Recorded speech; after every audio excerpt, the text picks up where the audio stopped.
Good morning. Happy Tuesday, May 3rd.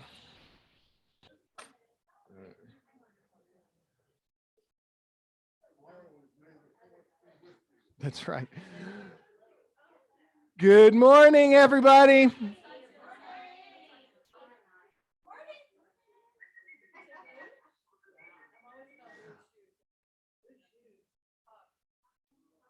Good morning. Those are lovely shoes. I love them. They're amazing. They look wonderful. They match your outfit so well. I should probably get a pair just like that. Good morning.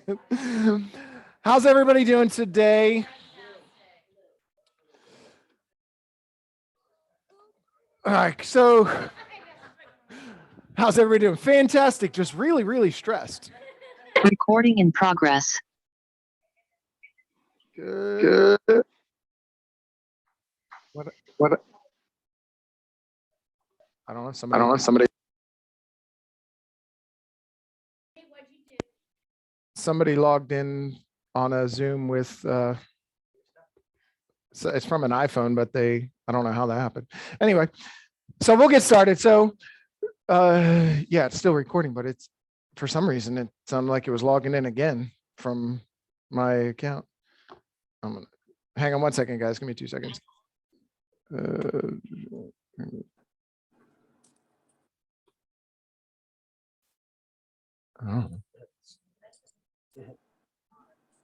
Anyway, all right. So how's everybody doing? Everybody having a great day? Good. How's the month? Hey, everybody, you guys, why don't you all come on up and let's all talk. I'm serious. Come on up. You all have a lot to say. So actually, it's a good thing today. No, I'm not being rude at all. Today was about asking you some questions. So I'm very happy that you guys are very talkative. So that means when I ask you some questions, you're still going to continue to talk. So let me ask you a question. Why, how many people have hit your goals so far? First quarter goals were hit. First quarter goals were hit. Okay. First quarter goals hit. Raise your hand if you did not hit your first quarter goals. Yeah, did not hit your first quarter goals. So why is it that we won't hit our goals? Why is it that you won't do the things that you need to do to hit your goals? What is it that stops you? Shout it out or raise your hand and tell me why. You spontaneously decide to buy a house. Okay, that's one thing. Jimmy, can you do me a favor? Can you write down bought a house. Bought a house. Why else wouldn't you hit your goals? Tell me. Not following a schedule. Why else wouldn't you hit your goals? Or what? I'm going to ask you specifically, Kim, why didn't you hit your goals?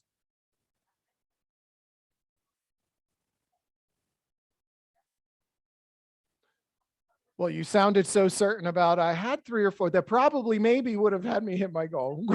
Would you have hit your goal? I know, I understand that. Do we have cancellations in this business? Sure. Have you ever? I've had 5 cancellations in 1 week and ended up with 6 contracts the next week. Okay. Which one? What are you? The whole point is going to be coming back around to something. So could you write down cancellations, or did you already do that? Who else didn't hit their goal? Why didn't you hit your goal? So so in the last 30 days, you haven't decided to get focused, okay? Because we had the conversation last time. I need to get focused. 30 days later, I need to get focused, man. I think I finally figured it out. I need to get focused, okay? Yes, you have. I will give you all the credit in the world. You have made tremendous leaps and bounds in the last 30 days with the amount of contacts you're making, the commitments that you've made to make some calls to for sale by owners. And we'll come back around and talk about that too. Why didn't you hit your goal?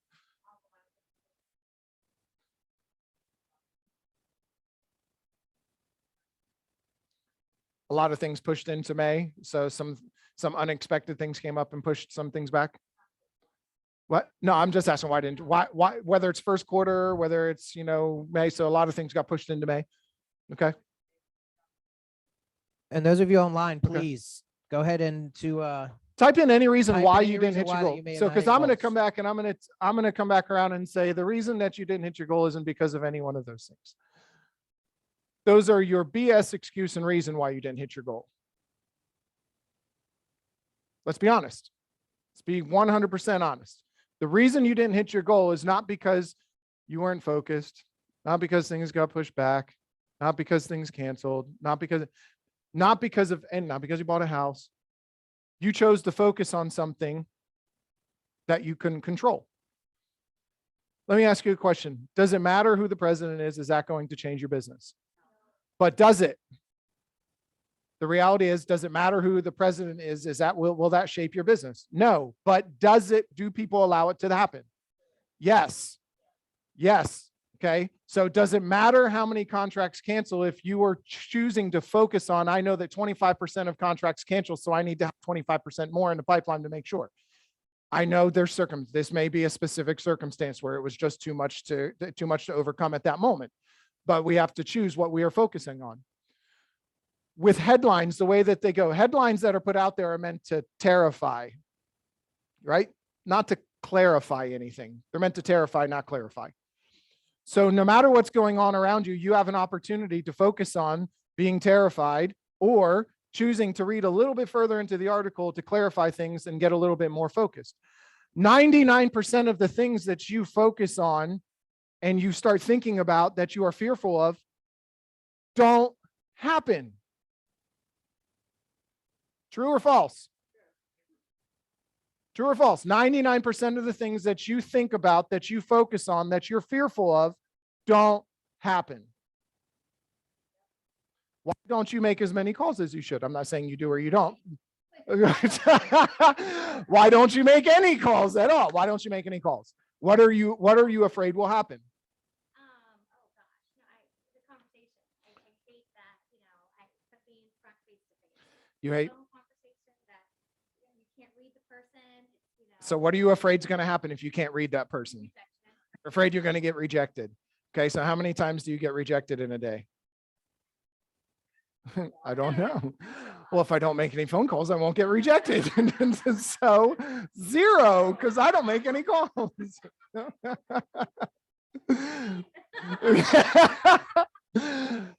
So were you one that raised your hand, said you hit your goals for the first quarter? Yes. Okay. You focus on other things. Exactly. So we're choosing to focus on the BS story, the BS excuse of what we think is going to happen or what we think could happen, or one of the 99% of the possibilities of things that could potentially, maybe, possibly happen, but never do. What can you do to shift that? You got 3 questions. Work. Just pick up the phone and call them. Just go ahead and get rejected. It'll be fine. Ask yourself 3 questions. The first one is going to suck. What's the worst thing that can happen? But I want you to be real with yourself. What is the worst thing that can happen if I do what I said that I should do or do what I know I have to do? What's the worst thing that could happen? Not the BS story in your head about I'm gonna fall flat on my face and everybody's going to see it. It's going to be like I'm being on social media and as my kid walking in with a camera and videoing me on social media, getting out of the bathroom with no clothes on. Oh my God, it's gonna happen. What's the worst thing that can happen? What is the absolute worst thing that can happen? So tell me, what's the absolute worst thing that can happen if you pick up the phone and call people? No, what's the absolute worst thing that can happen from picking up the phone and calling people? Someone gets upset. And what happens when somebody gets upset? No, what happens when somebody calls you and you get upset with them? Somebody you didn't know, had no idea, telemarketer. Okay. And then about 2 hours later, do you even remember who it was that called, when they called, what their name was, what business they were doing, what they were trying to sell you? They could have tried to sell you something that you needed and you said, no, thank you. But so the reality is, what's the worst thing that can happen? Anybody else? What's the worst thing that can happen to you if you did the things that you knew you were supposed to do? What's the absolute worst thing? If you knocked on doors, if you did your follow-up, if you called cold calling, what's the worst thing that can happen? If they threw the dogs at you. If they threw the dogs at you, she's coming. She's at the other side of the door. Open it up. I'm going to throw it at her. That's worse than who let the dogs out.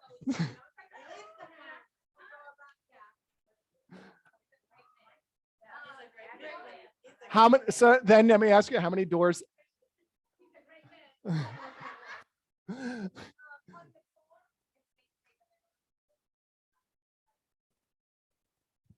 So they're going to if they say they're going to report you to the DNC list, to the DNC. Okay, how many times does that happen? Oh, it's never happened. So that's one of the 99% of the things that never happens. Okay.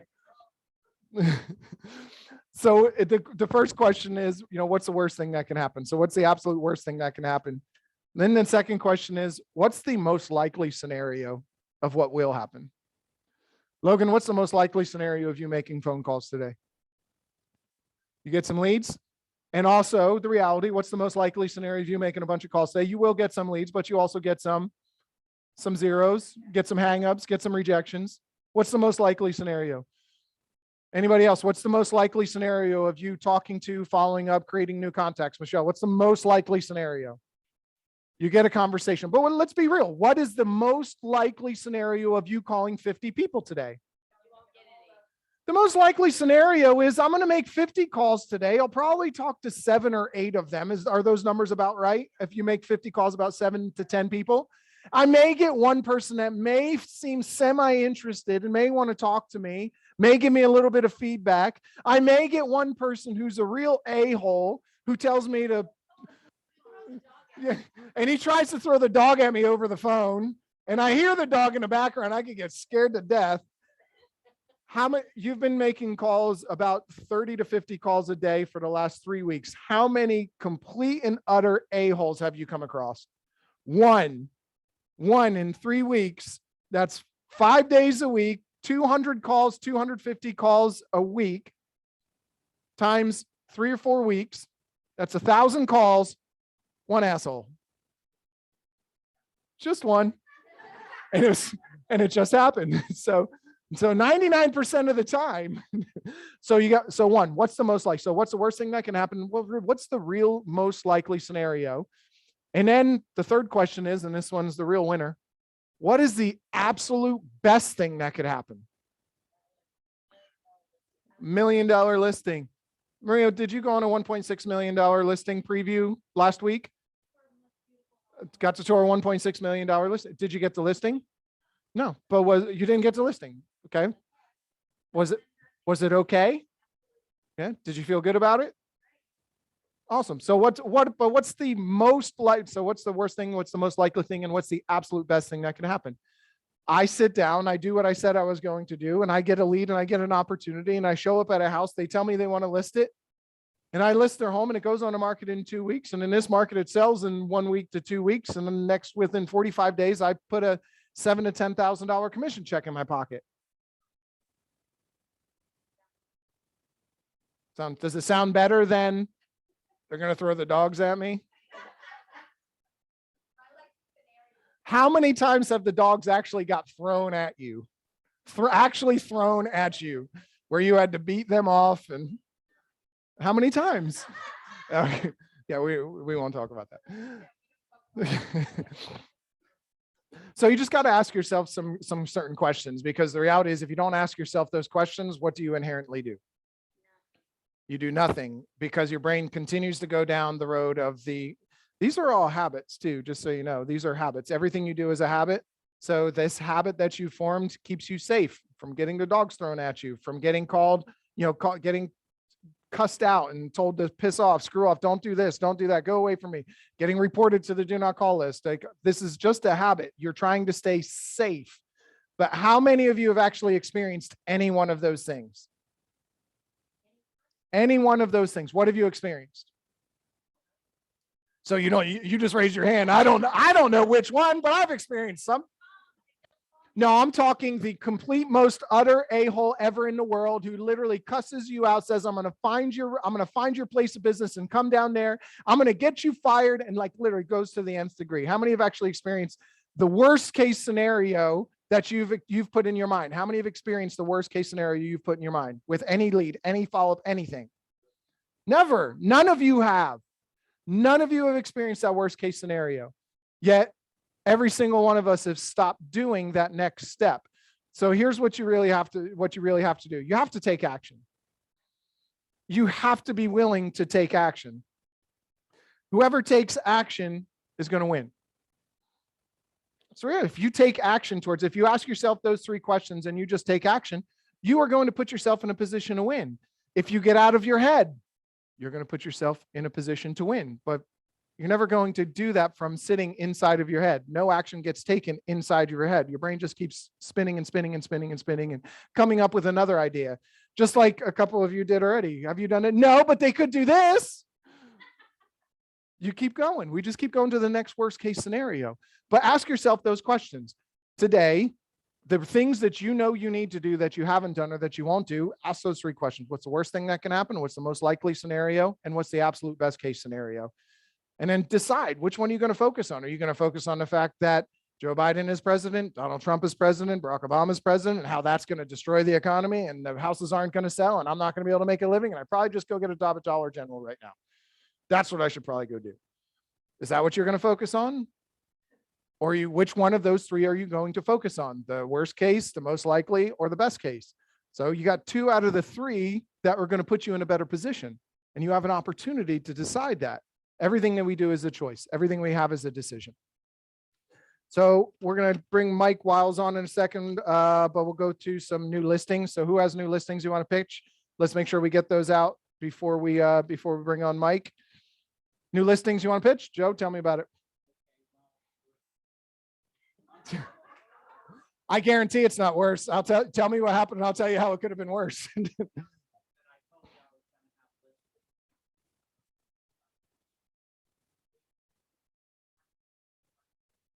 The town, hold on, I need let me get a microphone for people online. So Okay, so I told you last week I was in the process of listing a townhome in Magnolia Park. My seller decided to keep it as a rental unit, and I told him smart move because he owned it at a very, very good price. So anyway, I'm happy for him, but now I got to get it rented for him. So it's a two bedroom, 2.5 bath, no garage, gated community, 1,650, maybe 1,700. So cool. 2 bed, 2 bath. Huh? Yeah. Okay. Good. Make it 1,750. 1750s going once. Okay. Yeah. 1,750 it is. Okay. I'll pay you the co-broke too. Awesome. So I see a hand raised. Kim Booth, do you have a new listing you want to pitch? Go ahead and unmute and you can tell us about it. If not, no. No, I don't have one yet. I'm working on one, but I don't have one yet. Okay, got it. I just saw the hand up. It might have been from before. I have a member of a friend of mine, a sphere of influence of mine, who has a new listing that they just put up in Parrish and Harrison Ranch. They've got a 3,300 square foot dockside grand from Pulte and Harrison Ranch. If anybody's looking in that Parrish area, beautiful home, engineered hardwood floors, nice features, nice accents. It's 3 bedrooms and 2.5 baths with a den and also a huge bonus room upstairs. So it's a really, really good floor plan, really good layout. This is going to be 670. So 3323 square foot. It's complicated. It's complex. So if anybody's looking for a huge, this is a little nook outside the kitchen. They did convert the tandem garage into an office. This is not part of the living square footage. It was not permitted and it's been fully disclosed, but they did convert it. It's easy to take that wall out and make that garage again.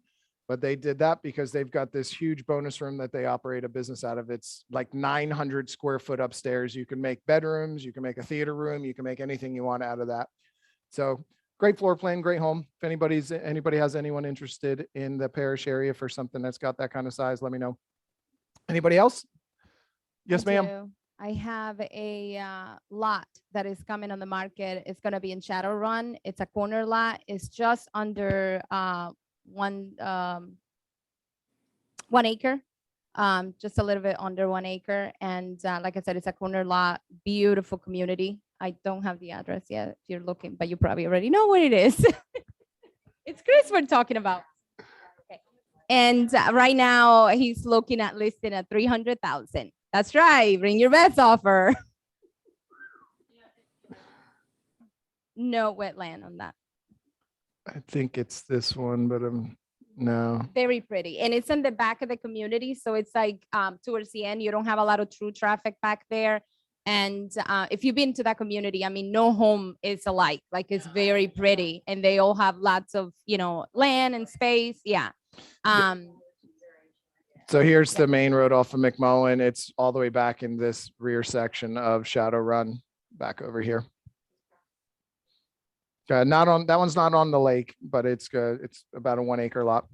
So if anybody's looking, anybody else, any other new listings?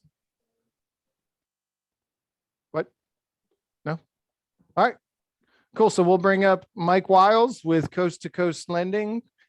So Mike's got some information he's going to talk to us about mortgages and about lending and some of the changes he's seeing and some of the things that he's been doing that could benefit all of your buyers. Hi everyone. How's it going today? All right, good. I'm gonna pass out. I'm really using Jimmy today. No, I'm using Jimmy to pass out cards again to keep everybody interested. I got gift cards today for the winners, so we'll see what happens. Just one card to start. We'll lead them another one if they pay attention. All right, so we want to talk about a couple things that have come up that I've had different realtors have borrowers call me about. So I figure it's good for general knowledge. Fourplexes, triplexes, duplexes. People are now starting to, want that. They can't afford what they want. They want to look at options. FHA does allow for that. Okay, so if they're going to be their occupancy, primary occupancy, they could do that. I've had 2 calls in the last week and a half about it. So wanted to bring that up. The way it works is on triplex and quadplex is the only thing complicated about that is those ones would have to meet the stress tests, meaning that the rent for those 3 would have to pay the overall payment. Okay. So what that means is if there's, 1, 2, 3, 4 units, take what the rent would be for 3 of them. Okay. It's got to make sure that would pay it. Okay. If they're all similar units, that shouldn't be a problem. If you've got like, So studio, 1 and 2 Gotcha. or 3, it could be more difficult. So you're saying 3 of the units have to cover the entire mortgage for the borrower. Yeah, on FHA. Okay, that's just for FHA in that scenario. And it may. I don't know that I mean, it depends on the scenario and it may get complicated. FHA does allow for a much higher on duplex, triplex. So if it's 420, I want to say it's 550, somewhere in that range. It's quite a bit more for a duplex and multi-family homes. Okay, so I mean, I looked at some. We were just messing around. I looked at some St. Pete, stuff like that. And there's ones there that meet the guideline that you could possibly do. It would just depend. Just an option for your buyer. If you bring some information to your buyer, I mean, everybody's hearing people throw around terms like house hacking. So everybody, that's what house hacking is. Buy a multifamily unit that's no more than 4 units with a low down payment FHA or low down payment conventional loan. Live in one of the units, rent out the other ones. 1 year later, fix the property up a little bit and raise the rents up, and then move into another unit like that 1 year or 2 years later. And that way you can move into it, live for free, then move out. And then all of a sudden you start raising the rents. Now you start accumulating multiple units. If somebody's looking for a different opportunity or something to do, somebody probably without a family, without kids and things like that, that wants to start off real estate investing, you can start investing in real property, a $300,000 home for less than $15,000 with your down payment and closing costs. So, yes. Yep. Yep. VA Yes. does too. Tiffany, you have a question?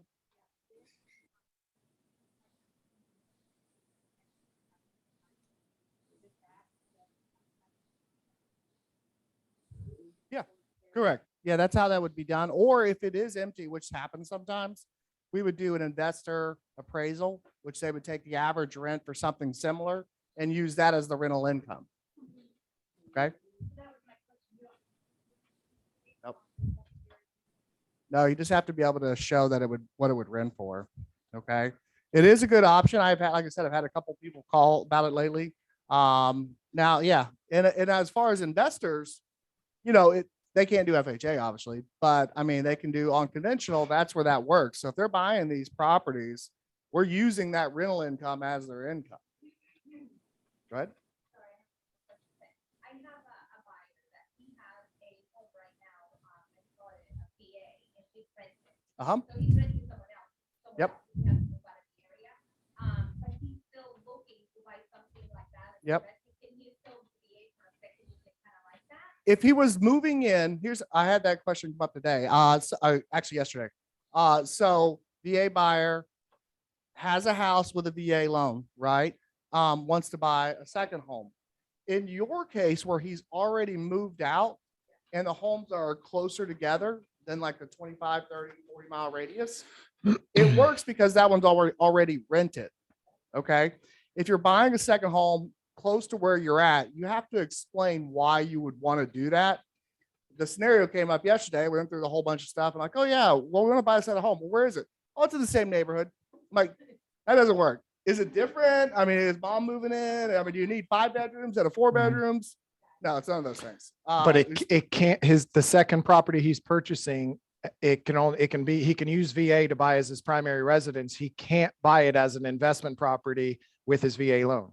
Correct. But can he buy it as a Correct. Yes. Yeah, as long as he's moving into that home. Yes. Okay. And he has enough eligibility.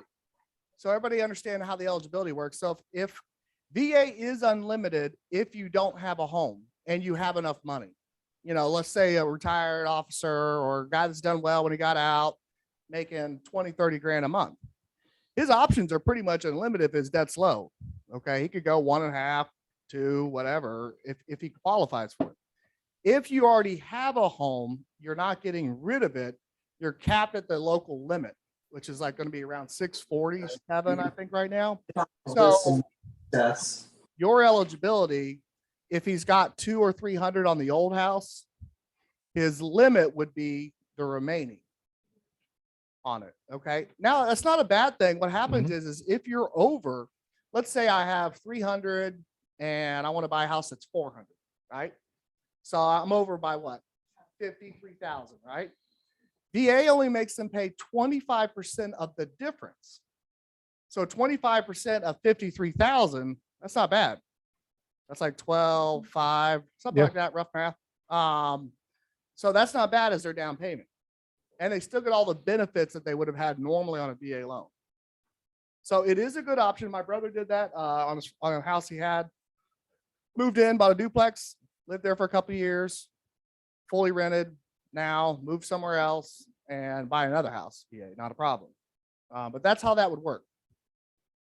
Any other questions about that?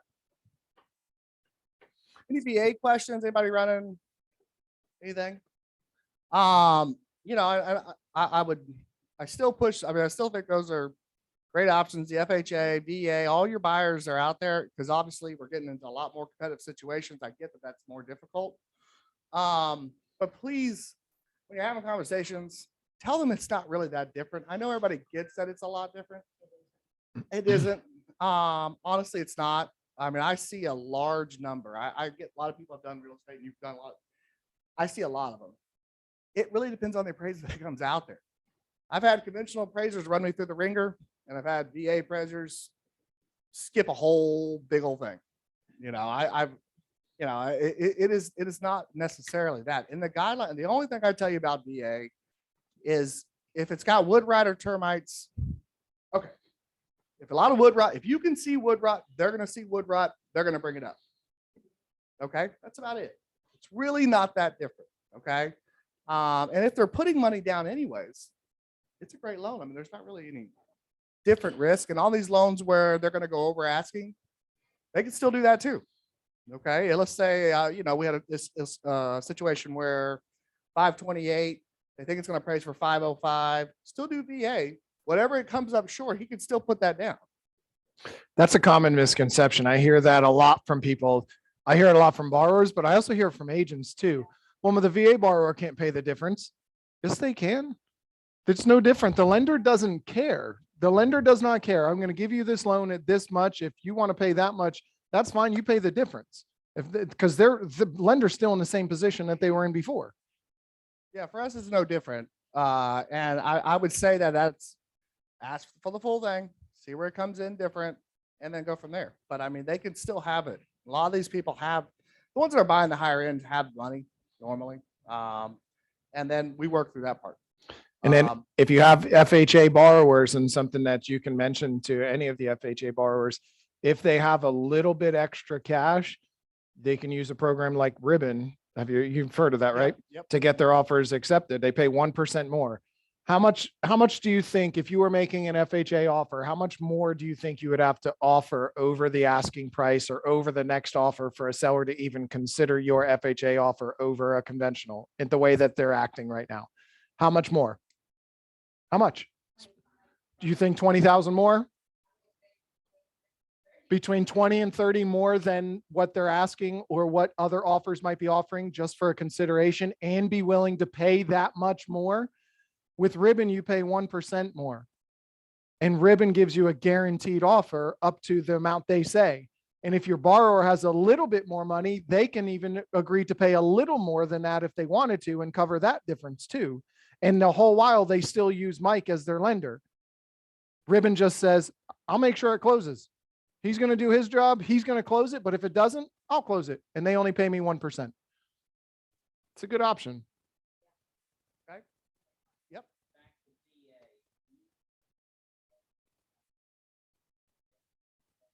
You do renovation loans.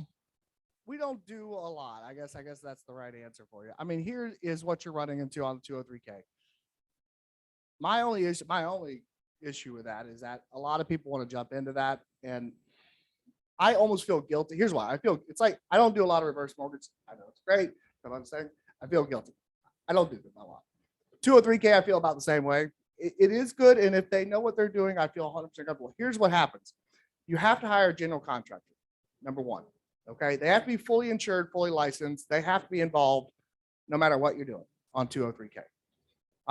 So you are going to increase the price. I mean, that's if the job is 10,000, you got a GC now, it's going to be 20,000, somewhere in that realm. Okay, most of the work, I talked to a buddy of mine right now. He's redoing like someone's bathroom, like a couple bathrooms, not big houses, not big bathrooms. He's not building, cribs, mansion bathrooms.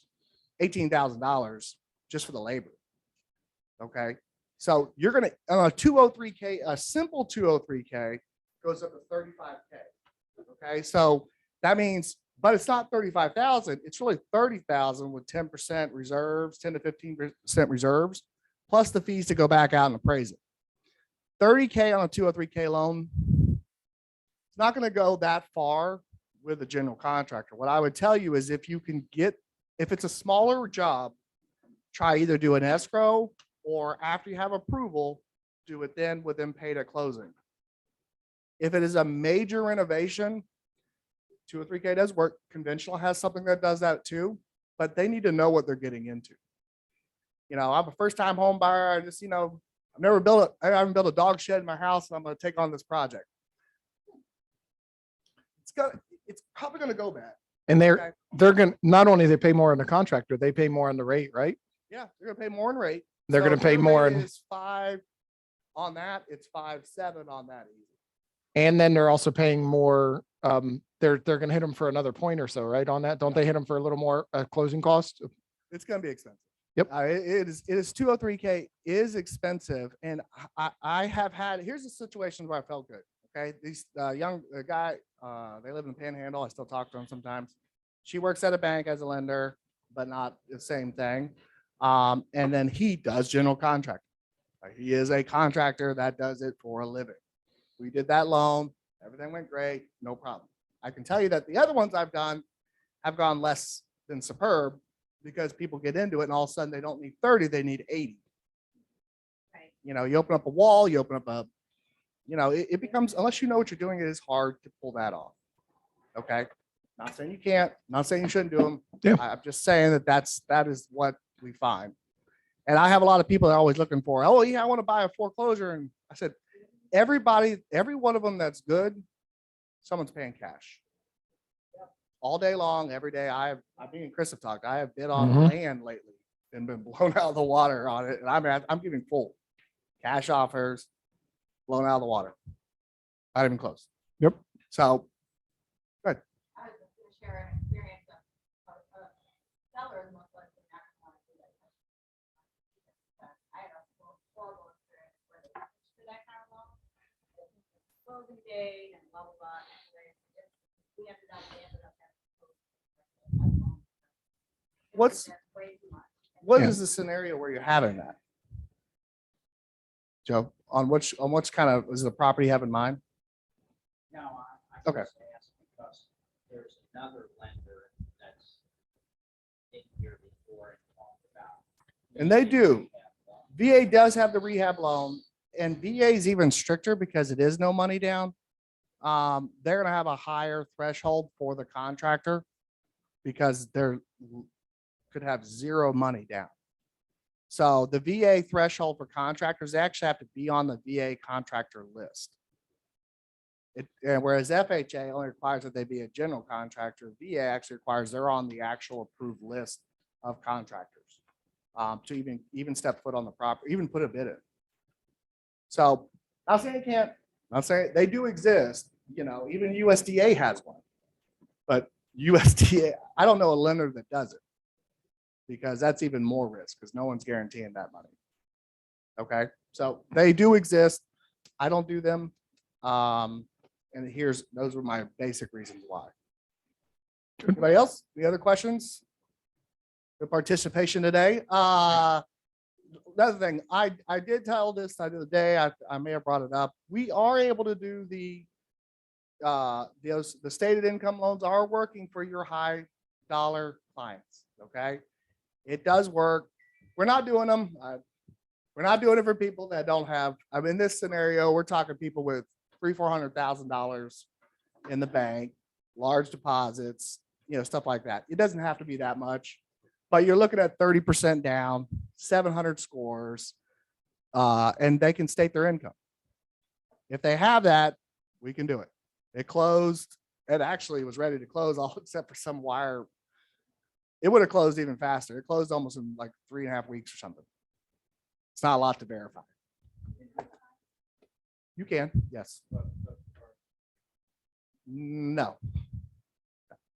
Construction to perm, you're looking at the 30% down threshold. Conventional has that product, but no one's it's like when you start combining things.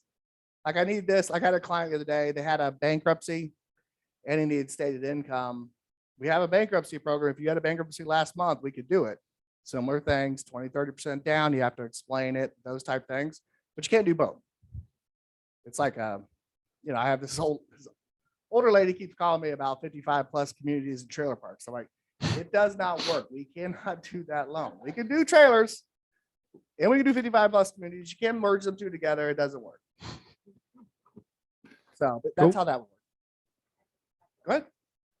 So I have a client right now that is buying a house. She owns a corporation. She owns the business she works for, basically. And she takes a little bit of the salary. But I'm being told by the lender, if somebody she called without me, that she deducts way too much from her income.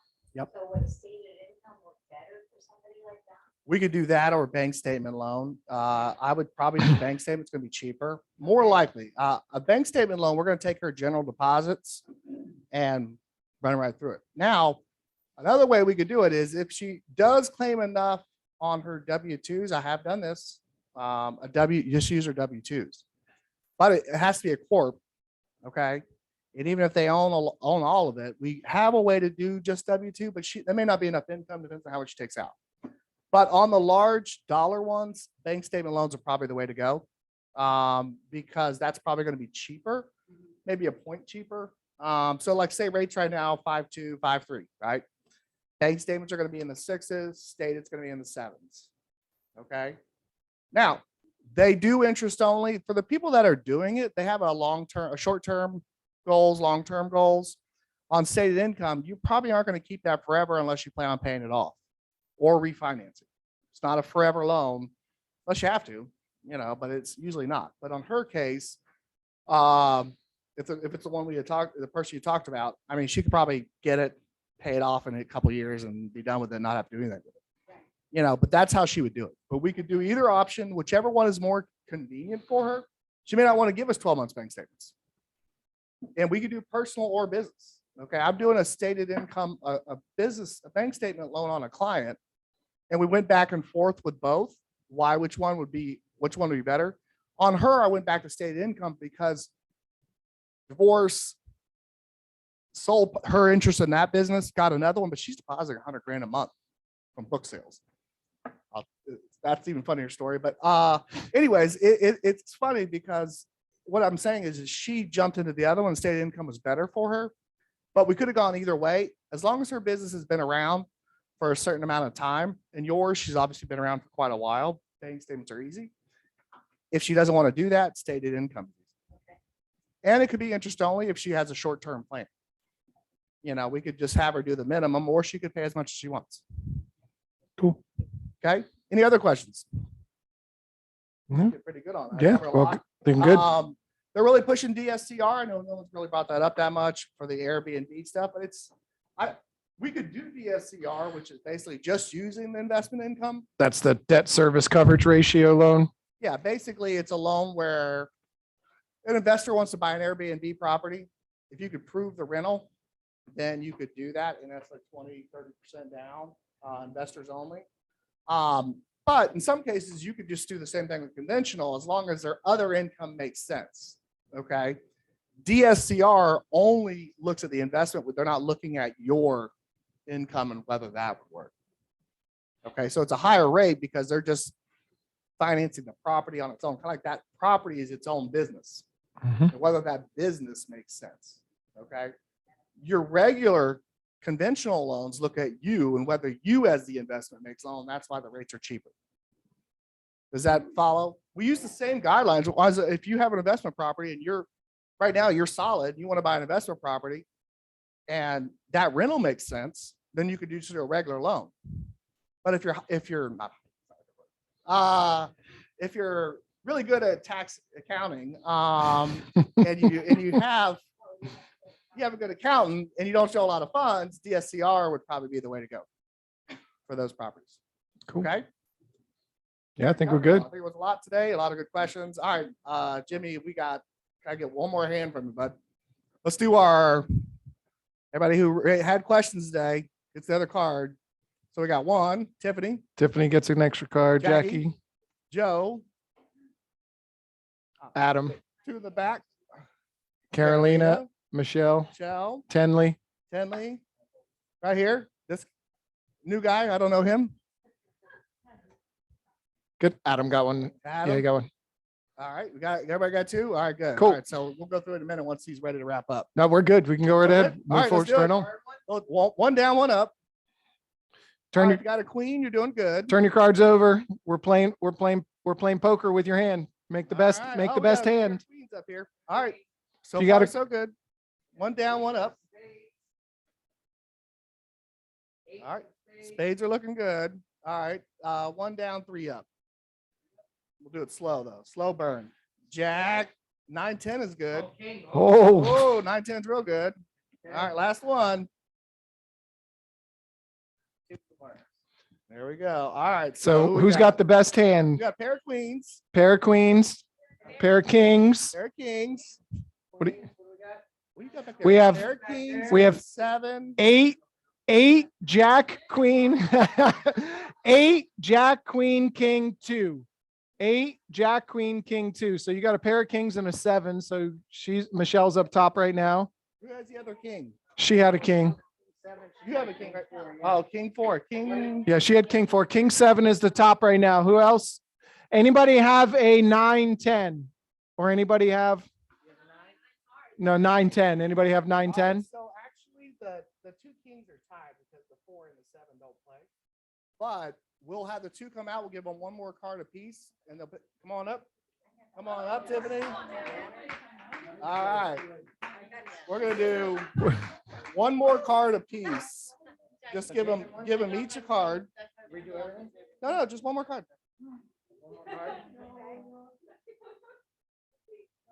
Turn All it. right, let's see what that does. Now she's got Now she's got two pairs, she's got kings two eight, pair. king eights. All right, that's good. Good job. All right, Tiffany won officially. The good thing is we got 2 gift cards, so you're good.